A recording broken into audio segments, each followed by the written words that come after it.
پیسہ کیسے بھی آنا چاہیے، حلال طریقے سے آ رہا ہے یا حرام طریقے سے آ رہا ہے، دھوکہ دھڑی کر کے آ رہا ہے، جھوٹ بول کر کے آ رہا ہے، 420 کر کے آ رہا ہے، اس سے مطلب نہیں ہے۔ اللہ کے نبی نے فرمایا تھا قیامت کے پہلے کیسا دور آئے گا، یاتی علی الناس زمان لا یبال المرء من اینا اخذ المال، انسان پرواہ نہیں کرے گا۔ آپ کے اسی علاقے میں بندھن بینک، بندھن لون کی شکل میں عورتوں کو لون دیا جا رہا ہے اور باقاعدہ انٹرسٹ پر لون دیا جا رہا ہے، اور گھر کی عورتوں کو انوالو کر کے لون دیا جا رہا ہے، اور چند پیسوں کے لیے، زیادہ بڑا اماؤنٹ نہیں، 5,000 10,000 20,000 کا اماؤنٹ بینک کے ذریعے انٹرسٹ پر، بیاج پر آج مسلمان لے رہا ہے۔ میرے بھائیوں، جس مسلمانوں کے سماج میں لاکھوں کروڑوں روپئے لوگ اپنے فالتو کے شوق پر اڑا دیتے ہیں، کاش ہم کوئی سنستھا ایسی بناتے، کوئی ادارہ ایسا بناتے، کوئی یونٹ ایسی بناتے، ہمارا کوئی غریب بھائی ہے، اس کو پیسے کی ضرورت ہے، ہم کوئی ایسا سسٹم بناتے، آ میرے بھائی ہم تجھے قرضہ دیں گے اور اس کو کوآپریٹو بنیاد پر دیں گے، ہم تجھے بغیر انٹرسٹ کے قرضہ دیں گے، تو دھیرے دھیرے کر کے ہمارا قرضہ بھر دینا۔ ایسا کوئی سسٹم ہم بناتے تو ہماری بہت ساری قوم کے لوگ آج بیاج سے بچ جاتے۔ یہ بیاج اتنی خطرناک چیز ہے، میرے پیارے نبی نے فرمایا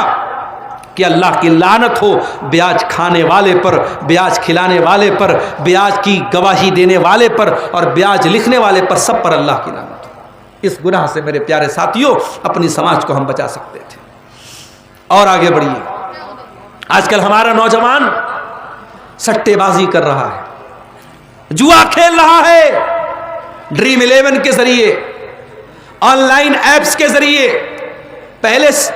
لوگ جوا کھیلتے تھے تاش کے پتوں کے ذریعے، آج زمانہ ترقی کر گیا، موبائل پر گیم کھیل کے آج جوا کھیلا جا رہا ہے۔ ایویٹر ایک گیم آتا ہے، کیسینو ایک گیم آتا ہے، بہت سارے گیم آتے ہیں، اس میں جوا چل رہا ہے، اور ہمارا نوجوان اپنی گاڑی کمائی کو جوا میں لگا رہا ہے، سوچتا ہے راتوں رات امیر بن جائے گا۔ میرے نوجوانوں،